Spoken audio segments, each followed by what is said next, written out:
Do you want sex, drugs, quantum physics? Welcome to the WEIRDNET.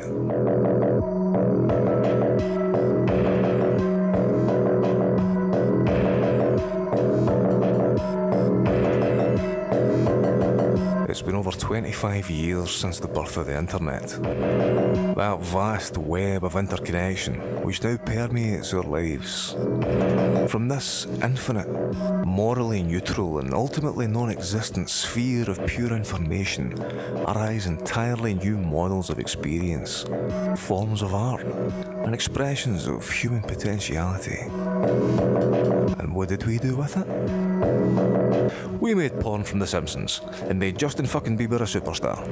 But before humanity wiped its arse on the internet, somewhere between BBS and the Web 1.0, the web gave birth to what would become not only the progenitor of the ARG, but the first online conspiracy theory, the first example of transmedia storytelling, and arguably the first creepypasta. The story of Ong Hat blurs the lines between reality and fiction to create a tale that, even today, inspires people to make a weird pilgrimage to a ghost town in the Pine Barrens, New Jersey, in search of meaning. This curious little town in the middle of nowhere would become the centre of a web that stretched into new realities and created a whole new kind of urban mythology. I should probably clarify up front that the story is entirely fictional and was confirmed by its creators as such a few years ago. Yet, even in the face of this confirmation, there are still some today who believe that the closure of the project was simply a cover-up in itself. So, maybe I'm lying about it being fictional, and I'm actually a paid shill trying to deter you from investigating this further.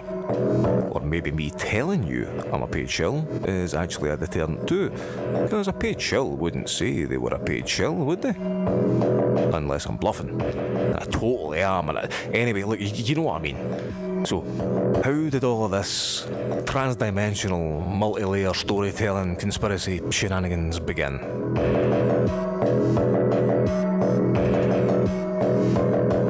In the early 90s, a young artist called Joseph MATHENY, in classic Western mystery tradition style, came across a set of documents that came to be known as the Incunabula. Described as a catalogue of rare books, manuscripts and curious conspiracy theories, frontier science and alternative worlds, the Incunabula had been curated by an individual called Emery Cranston. Little is known of Cranston outside of the information he provides in his introductory letter, but he claims to be trying to expose some vast conspiracy without ever really giving away much at first. He simply refers to it as the Incunabula theory, but a look through some of the titles provided in his catalogue provides a few clues as to the nature of this conspiracy.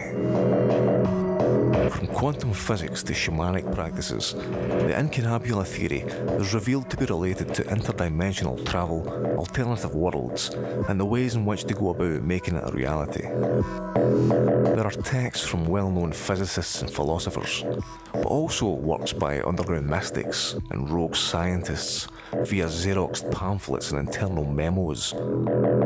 While some of the material presented is entirely real and still obtainable, some of it is either lost to history or, perhaps like a story by Borges, didn't even exist at all. As for MATHENY himself, his own document of events seems to begin in 1991, with the first online presence in 1993. Interestingly, and perhaps even more confusingly, there are suggestions that the story of Ong's Hat predate its online appearance by at least a decade. Furthermore, for those interested in conspiracy theories, the ghost town is referenced in relation to Montauk and the well-known Preston Nichols, so there's already a pre-existing air of mystery to the place. MATHENY decided to delve deeper into the story and see where the rabbit hole would lead. He posted to BBS, Usenet archives, FTP sites, and sent out CD-ROMs of the material he'd collected. But things would continue to get even weirder as he went.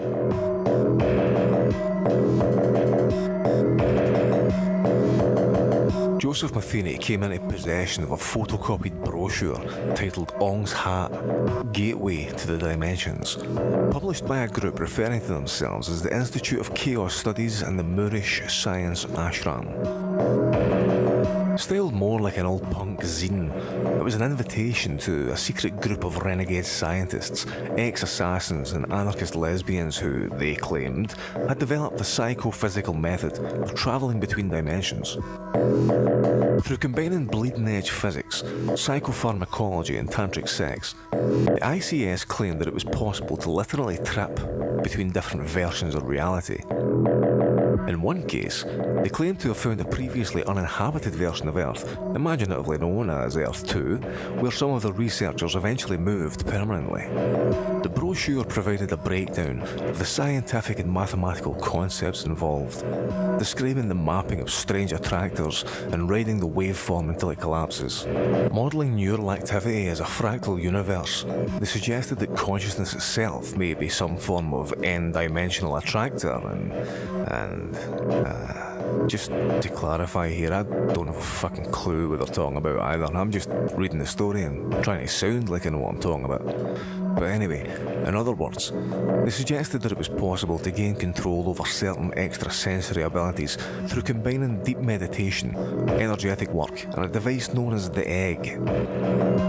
As we've already seen, the story of Ong's Hat seeped out into reality, appearing to open readers to an entirely new reality tunnel, a multiverse of probabilities, all simultaneously existing and accessible with the appropriate training in mental posturing and psychonautics. It was truly unique, an entire alternative reality constructed mainly online but held together by synchronicities in the real world. The backstory continued the theme of mixing fact and fantasy as it wove strands of history together with completely fabricated events. Reading further into the documents from the ICS, an entire history would emerge that combined jazz musicians with anarchists and magicians with terrorists to create a tapestry of complete and total chaos.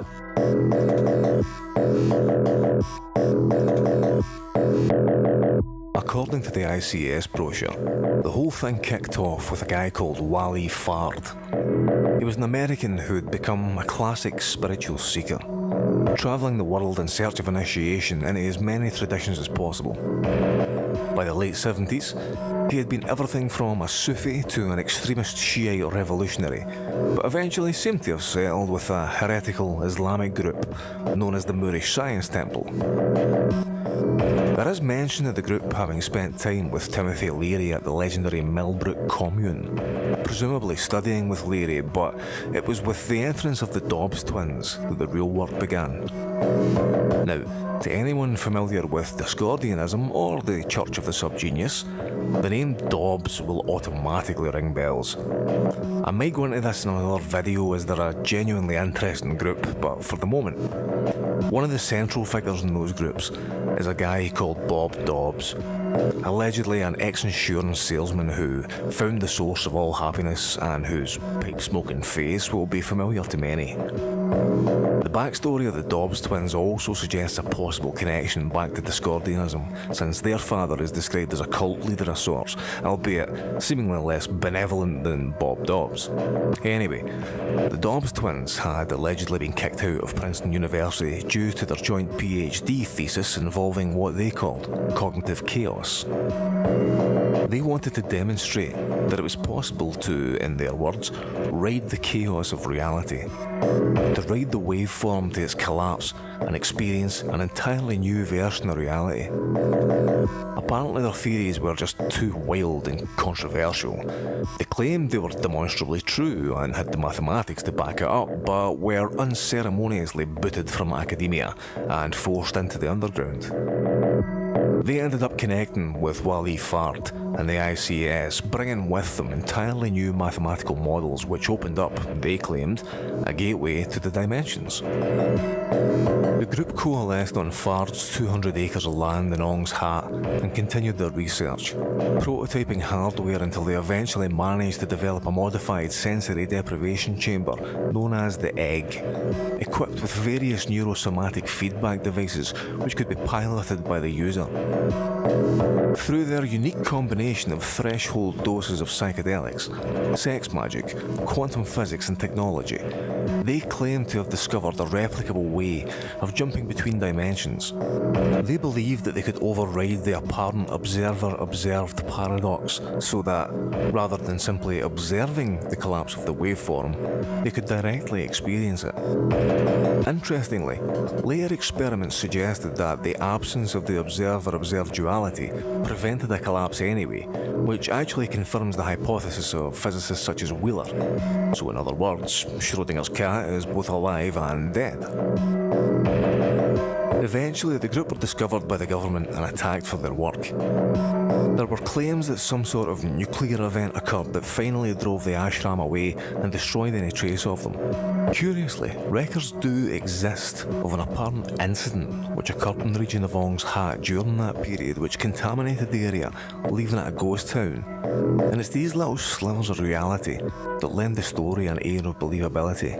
The whole thing teeters on the edge of being possible, but more often swings wildly into the fantastical. But it was this blend of real and fabrication that gave it its power.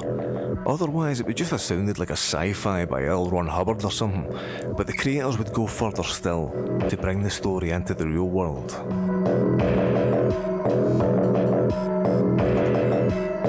Joseph Matheny claimed to have interviewed 4 people on record in connection with the Incunabula theory, one of which was the well-known physicist Nick Herbert, whose books were mentioned in the original catalogue and who, as later communications confirmed, was the one who introduced Matheny to the Incunabula. He also provided 2 recorded interviews with anonymous sources who claimed to have been involved with the ICS, as well as an interview with the curator of the Incunabula, Emory Cranston. Each person tells a similar story in more or less detail, but all with a weirdly campy edge that just seems really badly acted. I know that it's ultimately an ARG, but the interviews for me broke the illusion purely through being badly presented. The interview with Professor Herbert is really awkward and unnatural seeming, but not even in the way that you'd think given the material they're supposedly discussing. The same goes for the Cranston interview. He's portrayed as a classic hermit cook who's probably got 12 TVs all tuned to different kinds of static in his living room. But it's almost too much like you'd expect someone like that to be, to the point of parody. And don't get me wrong, the work is part of the whole game, but it's just a minor criticism from me in what is, on the whole, an incredible and well-planned experiment in modern media and the internet. Having real people as actors playing themselves in real time while in-game is a brilliant touch and gives the whole story a bit of realism that would have been hard to achieve otherwise. Sure, the performances are a wee bit over the top, but they all work to maintain the reality tunnel of Ong's Hat.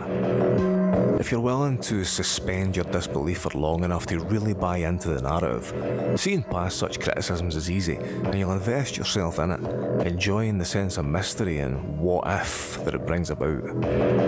To really enjoy an ARG, I would argue that such suspension of disbelief is essential, otherwise it just seems like an overly complicated way to do what a pen and paper used to be mainly used for.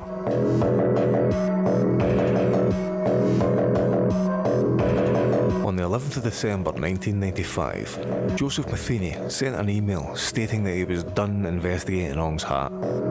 He claimed his premises had been ransacked on multiple occasions and that he'd uncovered a real swamp in the government that straddled all political factions, from left to right and all the in-betweens. Exhausted on every level, Matheny withdrew and went silent for years on the matter. He would periodically update his website, josephmatheny.com, with short stories, art and other works he was involved in. Many had already guessed that it was a work of storytelling or a hoax conspiracy theory, but for some it still held appeal and it developed into something of a cult. Others just wanted to buy into the story and participate in the experience of playing this weird interactive game with complete strangers. Every single ARG that's come since then has Ong's Hat in its DNA. It laid the ground for what could be done, and just how far an online myth could be taken, how it could appear to rewrite history and change the reader's entire worldview. In the early 2000s, Matheny released Ong's Hat, The Beginning, which basically took the whole story and put it in order with all the relevant documents, adding a bit more detail to the picture, but essentially presenting it as is. Since then, Joseph has appeared on several online radio shows and been interviewed by various sources and speaks freely about the whole thing, still asserting that it's fictional and a work of transmedia storytelling and nothing more. Further demonstrating the impact that the story of Ong's Hat has had, an academic from the University of Mississippi called Michael Kinsella wrote a book called Legend Tripping, Supernatural Folklore and the Search for Ong's Hat in 2011, where he looked at how the story had woven itself into the local folklore, establishing itself as a modern-day urban legend. Through the story of Ong's Hat and the Incunabula, an entirely new dimension really was opened. The storytelling stepped off of the page and into real life, blending fact and fiction in a way that would become increasingly common.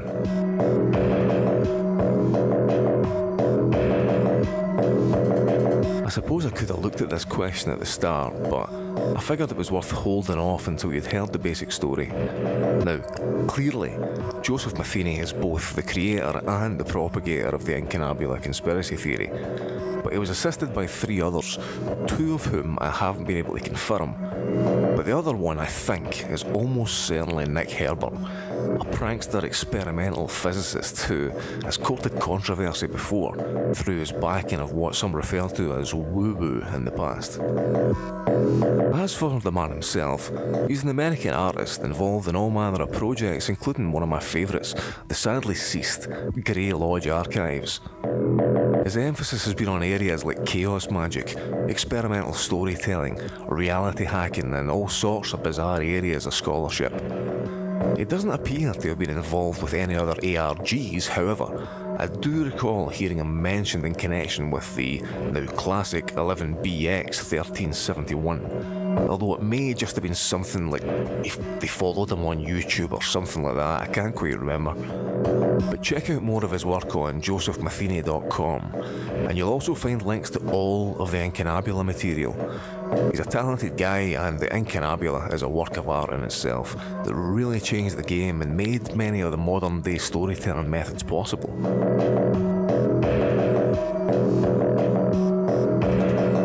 As I said at the start, the story is largely a work of fiction with facts and real-life events and people woven into its fabric. It managed to use online viral methods to propagate a myth, embellishing history and crafting this alternative reality that people all over the world could plug into.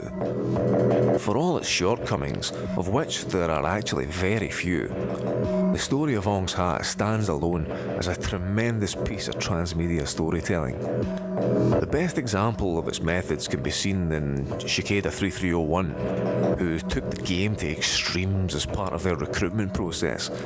But Joseph Matheny actualised the entire thing and created the archetypal ARG. Let me know what you think in the comments below. Could it really be true that a gang of rogue scientists and shamans found a gateway to the dimensions? Is the whole story really a cover-up for a greater conspiracy? Or is it just an amazing piece of interactive storytelling? Either way, let me know below, and thanks for watching. Please like and subscribe for more from the WEIRDNET. I just want to add here too that I am incredibly grateful for the exponential increase in subscribers and Twitter followers since the last video. I've been moving house and dealing with a lot of stuff in everyday life, so my apologies that it's been so long since I've uploaded any new content, and thank you so much for sticking with me.